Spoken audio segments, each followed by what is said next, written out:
Hey everyone, let me get this queued up.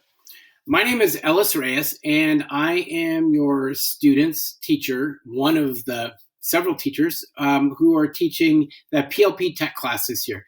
This is our second year of this class, and I'm really excited that we have the opportunity to provide it once again for all of your great kids.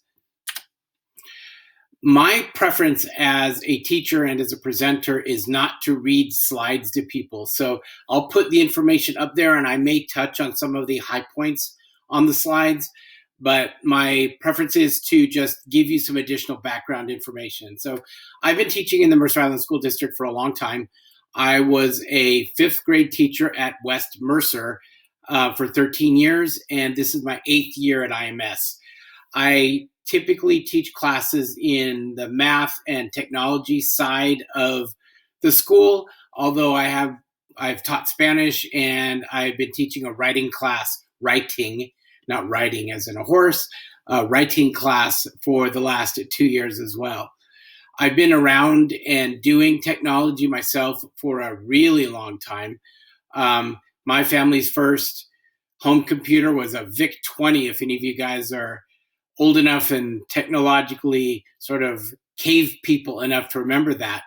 And our big family upgrade from there was a Commodore 64, where it would actually program in color, and we'd save our programs not to the tape drives, but to the 5.5-inch floppy disks. And my friends and I would write text-based adventure games and things like that. Then as I got older and technology got a little bit more sophisticated, I started learning machine-based languages like COBOL and Fortran in college. And as technology evolved, so did my understanding of tech. Again, this is our second year of being able to provide this class, and we are thrilled to be able to do it. So class organization. Every week, just like in any of the other classes your students may have, I will post a week at a glance document, and it will be as an update on the front page of Schoology on the updates page, and I will also post it in the materials section of Schoology. And any links to content that we access during class will be available in the materials section as well. And I'm going to go over there right now so I can show you what that looks like directly. Okay, so this is the front page of our Schoology class right here. And as you can see, this is where the updates occur. Here is the week at a glance document for last week, and here is the Zoom link, and I will put this week's week at a glance where the current one is. I'll just replace it there. At the top of the stack on the left is a link to materials, and if you click on that, you will see that there are weekly materials folders, and the current week will always be the most brightly colored one, and I'll gray the other ones out. So for example, last week was week 2, and it's bright orange, and so I'll click on that. And then all of the links to the activities and things that we engaged with are contained in that folder and will continue to be contained in those weekly folders. And if you would like to go back up to a previous week, if your student liked something that we did in a previous week, the previous week's folders will still be there. They just won't be the brightly colored one.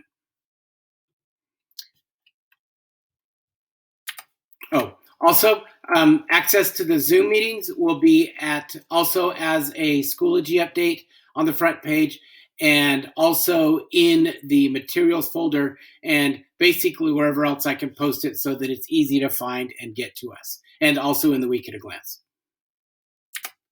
Okay, so in our class, we cover 4 areas where technology and school predictably interact. Number 1 is in class content. So how can we deepen their understanding of the content of the classes that they take with the technology that we have available to us and that they can access? So for example, last week we did a little bit of science. We talked about hand washing, and we talked about the COVID virus, and in week 1, There was a digital citizenship lesson that was available, and those were on Brain Pop. We also will do math-related activities or counting-related activities, depending on the student's abilities with those particular subject areas. Next is cognition. And so that would be things like sorting or enumerating or counting or same or different or more or less or tasks like that, and accessing online strategies for helping the kids with those cognitive tasks. The third element is keyboarding. Hopefully you've had the opportunity to access keyboards. If not, please let us know so that we can get them to you as soon as possible so that the kids can continue practicing with keyboarding.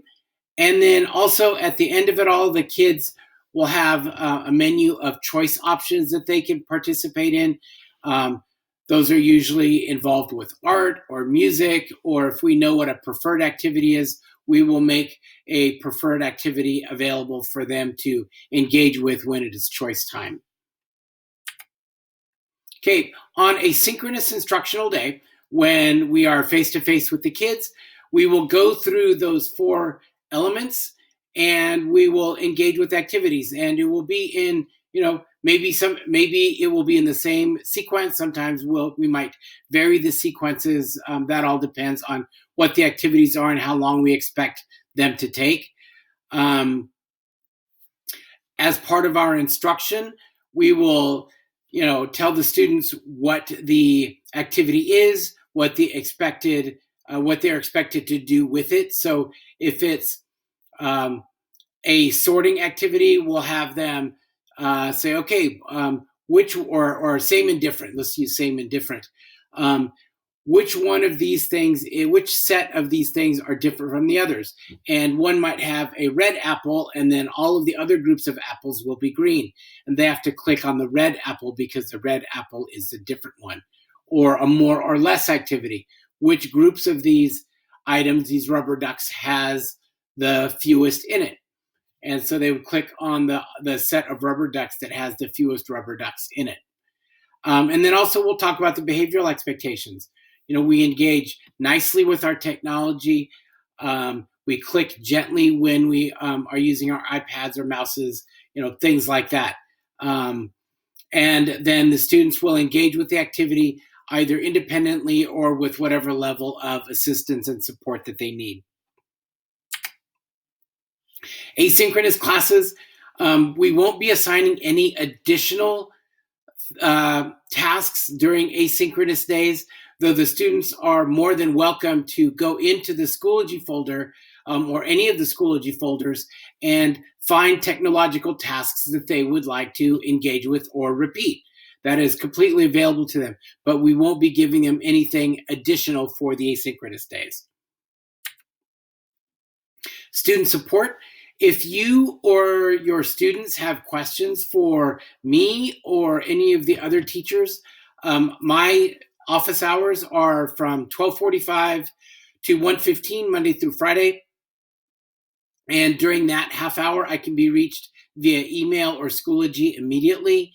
Though if a student would like to have a one-to-one Zoom conference or have a Zoom conference where they can ask questions directly, I am more than happy to open one up and make that available to them as well.